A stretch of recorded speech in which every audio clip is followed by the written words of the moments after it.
Hello ladies and gentlemen, Willie here. Well, the open beta for New World has just come to a close and AGS have confirmed for that delayed release date of September 28th. Not long to go now. Not long at all. But as that extra month they've given themselves really done enough, is the game absolutely ready to go? I guess the first thing I'd like to talk about is the actual performance of the game, as I've seen some concerns surrounding it. Now, if you've seen the previous video which I did on this, I was doing that on the old setup, which was quite a bit worse than what I had at the moment. This on top of me actually recording the game, which takes up a lot of computer juice. The old one, just for reference, was an i7-7700 with an RX 480 and 16 gigs of RAM. The new one is a 5900X with a 370 Ti and 64 gigs of RAM. Don't ask me why I used to use that graphics card. It turns out if you only ever play classic World of Warcraft and old school RuneScape, you don't quite appreciate how far you are behind the curve. And within games like this, I usually play a caster class as the refined gentleman does, but unfortunately I had to play some kind of savage axe-wielding barbarian because if I tried to use any spell effects on the screen, it looks something like this, and that just wasn't going to fly for an actual video. It looks a lot better now, thankfully, as I've retested it during the open beta, and I played with the FPS overlay on during the time as well, just to get a visual representation, and the game was on high or very high the majority of the time. I did mess around with the settings quite frequently, but above all, changing the shadows seemed to make the most issues and give the most bang for your buck if you wanted to turn one thing down in particular. The game ran well enough uncapped, though there were some issues when I encountered many other players in a similar area, or especially in starter zones where the game encouraged about 50,000 different people to set a campfire up within the space of 10 meters. And I think I would have to turn things down a little bit in large scale 50 versus 50 combat. It was nice to see what the game looks like when you can actually play it in good graphics though, and I can finally show off that the world of New World, Eternum, looks really, really good. On the not so positive side, I managed to encounter more bugs during my shorter time in open beta than I did in the closed one, which could have just been a bit of bad luck on my part. I know plenty of people who played for dozens of hours during the closed beta and open beta and encountered very few. Some of the bugs I encountered included the mini shuffle, as if my character is trying to fire up their legs to actually get them moving. The sound in the game would very frequently start looping or cut out certain sound effects, and you had to tab into your character screen to get it to reset. I managed to get stuck inside a big rock like the plot of something which I've only ever heard about online.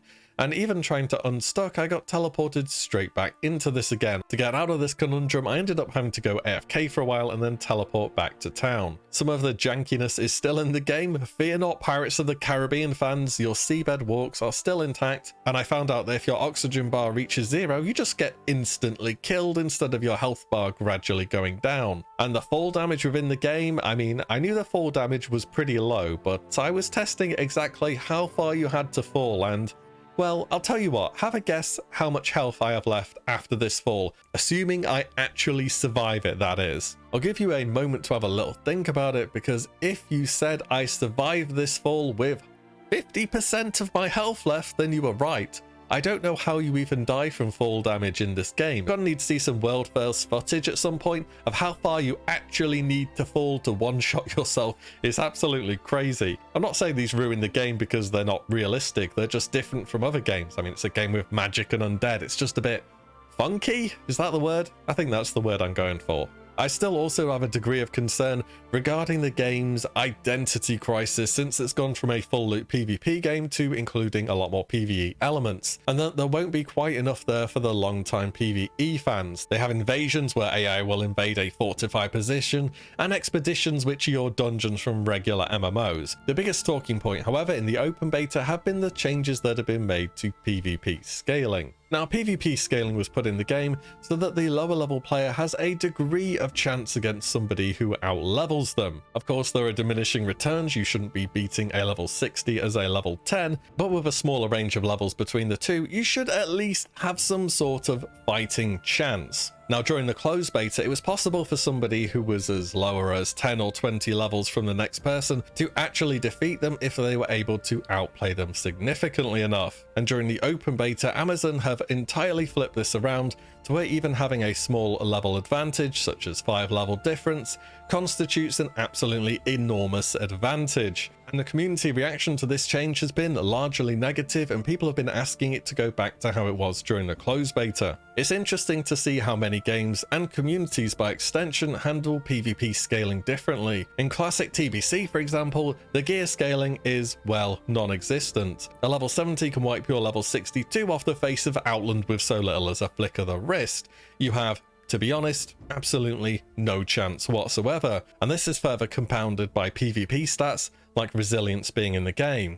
In retail World of Warcraft, scaling used to exist, notably in Battle for Azeroth, and oh boy, it wasn't well received. It aimed to give a less geared player a chance against geared players in order to lower the barrier to entry for PvP combat, but it was so abusable in so many ways, and oftentimes people would purposefully set up their character in pretty clearly unintended ways, such as having just bizarre item combos or removing items straight up, resulting in them actually then doing more damage. Now, World of Warcraft in BFA had many moving pieces in it, such as item level, Azerite, essences, corruptions.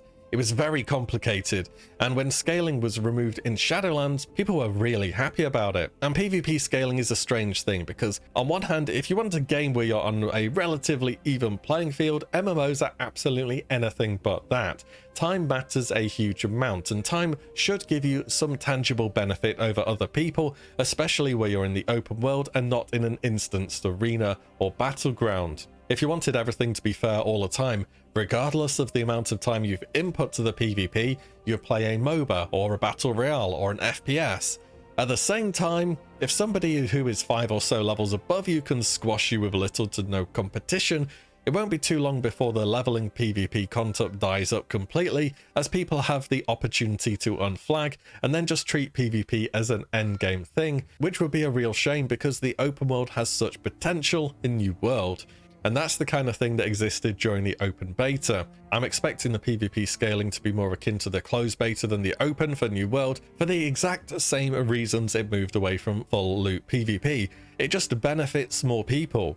Who are there going to be more of? People who have sunk hundreds of hours cumulatively into the alpha and beta, who are going to hit launch running with their leveling routes planned, weapon paths mapped out, and a guild ready, or somebody who's going to log in for a couple of hours and play some games. At the end of the day, the former player will have advantages in more optimized gear, consumables, and more weapon perks.